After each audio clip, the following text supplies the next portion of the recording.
আমাদের সামরিক বাহিনী স্বাধীনতা যুদ্ধে গৌরবের সঙ্গে অংশগ্রহণ করেছে। সামরিক বাহিনীতে যারা আছেন তারাও এদেশের সন্তান। অথচ আজ যেন সামরিক বাহিনী একটা দ্বীপের মতো, যার সঙ্গে মনে হয় জনগণের এবং দেশের স্বার্থের কোনো সম্পর্ক নেই। স্বভাবতই প্রশ্ন জাগে, কেন এমন হলো? কে এই জন্য দায়ী? কিভাবে স্বাধীনতা যুদ্ধের মতো মহান যুদ্ধে অংশ নেওয়ার পরও সামরিক বাহিনীর মনোবল ক্রমান্বয়ে দুর্বল থেকে দুর্বলতর হচ্ছে? একটি সামরিক বাহিনীকে দক্ষ, কৌশলী, সৎ ও নিষ্ঠাবান করে গড়ে তোলার জন্য প্রাথমিকভাবে প্রয়োজন সৎ, দেশত্যাগী এবং দেশপ্রেমিক নেতৃত্ব, যার মধ্যে রয়েছে চারিত্রিক দৃঢ়তা, উন্নত আত্মমর্যাদাবোধ, পেশার প্রতি পূর্ণ শ্রদ্ধা এবং নৈতিক শৃঙ্খলা। আমাদের সেনাবাহিনীতে এসব বৈশিষ্ট্যের সমন্বয়ে গঠিত নেতৃত্বের অভাবই ছিল প্রকট। নেতৃত্ব বিকাশের সুযোগও হয়েছে হীন রাজনৈতিক কারণে বাধাগ্রস্ত। স্বাধীনতার পর থেকে অদ্যাবধি নেতৃত্ব প্রতিষ্ঠার কোনো সুনির্দিষ্ট নিয়ম অনুসৃত হয়নি। বারবার ভঙ্গ করা হয়েছে সেনাবাহিনীর প্রচলিত নিয়মে। এতে সামরিক বাহিনীর সর্বস্তরে বিশৃঙ্খলা এসেছে, নিয়মনীতির প্রতি শ্রদ্ধা কমেছে এবং অজানা আশঙ্কায় সবাই কমবেশি বিচলিত হয়েছেন।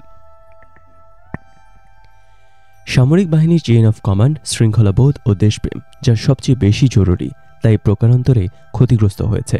হাজারো উদাহরণ দেওয়া যাবে। এমন কতগুলো ঘটনা রয়েছে যেগুলো উল্লেখ না করলে ইতিহাসের গুরুত্বপূর্ণ অনুষঙ্গ বাদ পড়ে যাবে। যেমন, জেনারেল শফিউল্লাহকে যখন সেনাপ্রধান করা হয় তখন জিয়াউর রহমান চাকরিতে বহাল আছেন এবং তিনি ছিলেন সিনিয়র। অথচ এই জিয়াউর রহমানই যখন রাষ্ট্রপতি হলেন তখন তিনিও সিনিয়রিটি ভঙ্গ করে জেনারেল এরশাদকে সেনাপ্রধান করেছিলেন, যেখানে জেনারেল দস্তগীর ছিলেন এরশাদের সিনিয়র। এই অনিয়মের পুনরাবৃত্তি হয়েছে আরও অনেকবার। যদি মেনে নেওয়া যায় তিনি যদি সিনিয়র ছিলেন, তিনি যোগ্য ছিলেন না, তাই বলে ব্যতিক্রম ঘটানো হয়েছে। তবে পরবর্তী সময়ে সেই যোগ্য সামরিক কর্মকর্তাদের কর্মের খেসারত কেন পুরো জাতিকে দিতে হয়েছে? তখন আরও প্রশ্ন জাগে, কি সেই যোগ্যতার মাপকাঠি? সে কি কেবলই রাজনৈতিক স্বার্থসিদ্ধি, ব্যক্তি পছন্দ কিংবা নতজানু তাবেদারি সামরিক নেতৃত্ব প্রতিষ্ঠার কূটচক্র? দেশের শান্তিকালীন অবস্থায় আনুষ্ঠানিক দায়িত্ব এবং আনুগত্য প্রদর্শনমূলক মহড়া ও ক্ষমতাসীন দলকে ক্ষমতায় থাকতে সাহায্য করা সেসব যোগ্য কর্মকর্তার দ্বারা সম্ভব হলেও দেশের সংকটকালে তাদের নেতৃত্ব অধীনস্থদের নিকট প্রশ্নাতীতভাবে গৃহীত হয়নি। ফলে সেনাবাহিনীর একক সত্তা হয়েছে বহুধা বিভক্ত। সেসব অধিনায়কের নেতৃত্ব জাতির ক্রান্তিলগ্নে ভেঙে পড়েছিল, যা পুরো দেশ ও জাতিকে ঠেলে দিয়েছিল সংঘাত ও বিপর্যয়ের মুখে। আমাদের রাজনীতিবিদরা বুঝতে চান না যে সেনাবাহিনী একটি ভিন্ন ধরনের সংগঠন এবং নেতৃত্ব দেওয়ার যে যোগ্যতা তার মাপকাঠিও ভিন্ন। সামরিক শাসকের পক্ষে যা মানায়, গণতান্ত্রিক সরকারের আমলেও যদি তার বহিঃপ্রকাশ দেখা যায়, তবে তার প্রতিফলন সামরিক বাহিনীর সমগ্র কাঠামোয় পড়বে না কেন? ফলে সততা, বিশ্বস্ততা ও নিষ্ঠার বদলে সামরিক বাহিনীতে এসেছে দলাদলি, অবিশ্বাস, প্রতারণা ও ভনিতা। আজ ভাবতে কষ্ট হয়, দেশপ্রেমে উদ্বুদ্ধ হয়ে যে যুবক জীবনের বিনিময়ে মাতৃভূমির প্রতিটি ইঞ্চি রক্ষার শপথ নিয়ে সেনাবাহিনীতে যোগদান করে, মুষ্টিমেয় কয়েকজন উচ্চাভিলাষী সামরিক অফিসারের ব্যক্তিগত হীনস্বার্থে সে কেবল রাজনীতি এবং ক্ষমতার হাতিয়ার হিসেবেই ব্যবহৃত হয়েছে। অথচ সামরিক বাহিনীর সাধারণ সদস্যদের মধ্যে কোনো কিছুরই অভাব নেই। সঠিক প্রশিক্ষণ, যোগ্য নেতৃত্ব ও সুদক্ষ পরিচালনা তাদের গড়ে তুলতে পারে দেশপ্রেমিক সুশৃঙ্খল সেনাবাহিনী রূপে। আমাদের সামরিক বাহিনীর সামনে এখন সুনির্দিষ্ট কোনো লক্ষ্য নেই। লক্ষ্যহীন সামরিক বাহিনী তাই কেবল উদ্দেশ্যহীন বৈষয়িক লাভ লোকসান নিয়ে বিচার ব্যস্ত। এই ধরনের অফিসার দ্বারা যখন সামরিক বাহিনী পরিচালিত হয়, তখন সমগ্র বাহিনীর চারিত্রিক দৃঢ়তা ভেঙে পড়ে। সামরিক বাহিনীর সদস্যরা তখন বিপথে পরিচালিত হয়। মনে করে ক্ষমতার অপব্যবহার আর বৈষয়িক লাভ গণনাই তাদের কাজ। রাজনীতি অথবা রাষ্ট্রীয় ক্ষমতার আশেপাশে ও ক্ষমতাসীনদের সুনজরে থাকাই তাদের দায়িত্ব। এভাবেই নৈতিকতাহীন কূপমণ্ডূক নেতৃত্ব সমগ্র সামরিক বাহিনীকেই লক্ষ্যভ্রষ্ট করে তুলেছিল। স্বাধীনতার পর সামরিক বাহিনীর নেতৃস্থানীয় অফিসারদের অধিকাংশই ছিলেন পাকিস্তান সেনাবাহিনীতে প্রশিক্ষণপ্রাপ্ত। এদের 70% আবার ছিলেন স্বল্পমেয়াদী প্রশিক্ষণপ্রাপ্ত। এদের মেন্টাল অ্যাটিটিউড অ্যাডজাস্টমেন্ট ট্রেনিং হয়নি। 6 মাসের প্রশিক্ষণে তা সম্ভবও নয়। অপরদিকে দীর্ঘমেয়াদী প্রশিক্ষণপ্রাপ্ত অফিসাররা সামরিক দিক দিয়ে দক্ষ হলেও মানসিকতায় তারা ছিলেন ঔপনিবেশিক।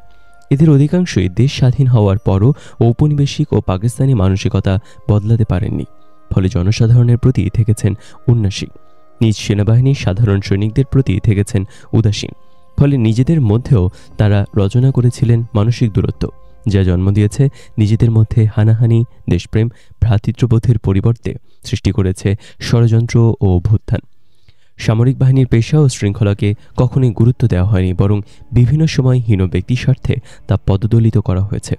শৃঙ্খলা ভঙ্গকারীদের ব্যাপারে কঠোর নিয়ম অনুশীলন করা হয়নি, বরং তথাকথিত রাজনীতি এবং দলীয় স্বার্থে দেখানো হয়েছে অর্বাচীন উদারতা, যার জন্ম দিয়েছিল একের পর এক বিশৃঙ্খলার। দেশের ইতিহাসে সবকটি কলঙ্কজনক অধ্যায়ে জড়িত ছিল সামরিক বাহিনী। কিছু অফিসারের জন্যই এই কলঙ্ক বহন করতে হচ্ছে সমগ্র সংগঠনকে।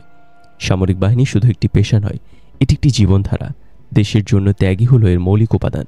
কেননা সামরিক বাহিনীর সদস্যরা যোগদানের সময় অঙ্গীকারাবদ্ধ হন দেশের জন্য জীবন উৎসর্গ করার।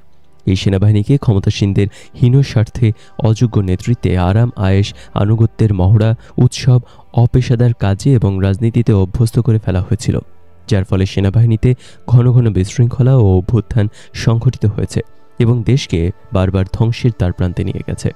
বস্তুত উন্নয়নশীল দেশে সামরিক অভ্যুত্থান ও বিশৃঙ্খলা প্রতিরোধের মোক্ষম উপায় হল সুসংহত গণতান্ত্রিক কাঠামো, যেখানে রাজনীতিবিদদের ব্যক্তি স্বার্থের কাছে দেশের স্বার্থ কোনোভাবেই ক্ষুণ্ণ হবে না এবং যেখানে জনগণের নির্বাচিত প্রতিনিধিরাই হবেন জনগণের আশা আকাঙ্ক্ষার মূর্ত প্রতীক। যদি তারা দেশের স্বার্থে সর্বদা সেনাবাহিনীর নেতৃত্ব সচ্চরিত্র, যোগ্য, পেশাদার এবং অরাজনৈতিক ব্যক্তিত্বের হাতে অর্পণ করতেন, তবে কোনো মেজর, কর্নেল বা জেনারেলের দুঃসাহস হবে না গণতান্ত্রিকভাবে নির্বাচিত সরকারকে উৎখাত করে রাষ্ট্রীয় ক্ষমতা দখল করা। আমাদের সামরিক বাহিনী অমিত সম্ভাবনা ধারণ করে আছে। এখনই সময় এই সম্ভাবনাকে বাস্তবে রূপ দেওয়ার। এজন্য অগ্রসর হতে হবে পেশাগত নির্মোহ দৃষ্টিকোণ থেকে, যেখানে প্রাধান্য পাবে দেশের স্বার্থ, পেশার বিশুদ্ধতা, সততা ও কর্মনিষ্ঠা। কেননা পেশাদার সৈনিক গণতন্ত্র, সংবিধান এবং আইনের প্রতি শ্রদ্ধাশীল। আমরা একবিংশ শতাব্দীতে প্রবেশ করতে যাচ্ছি। এই শতাব্দী আমাদের পরবর্তী প্রজন্মের জন্য অনেক বড় চ্যালেঞ্জ নিয়ে উপস্থিত হচ্ছে। দূরদর্শী নেতৃত্ব বিনা এই চ্যালেঞ্জ মোকাবেলা করা সহজ নয়। সামরিক বাহিনী কি এই চ্যালেঞ্জ সম্পর্কে ওয়াকিবহাল?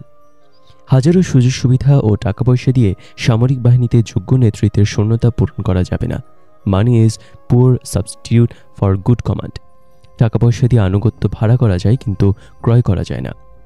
সময় বয়ে যায় তার আপন গতিতে, সে কারো জন্য অপেক্ষা করে না। আজকের সৎ, যোগ্য, দক্ষ ও দেশপ্রেমিক নেতৃত্বই আগামীর বিশ্বস্ত সৈনিক তৈরি করবে। এই কাজে এই নেতৃত্ব ব্যর্থ হলে সময় তার চাহিদা পূরণ করে নেবে ঠিকই, কিন্তু সেক্ষেত্রে আজকের নেতৃত্বের স্থান হবে ইতিহাসের আস্থা করে, কারণ ইতিহাস বড় নিষ্ঠুর, বড় নির্মম।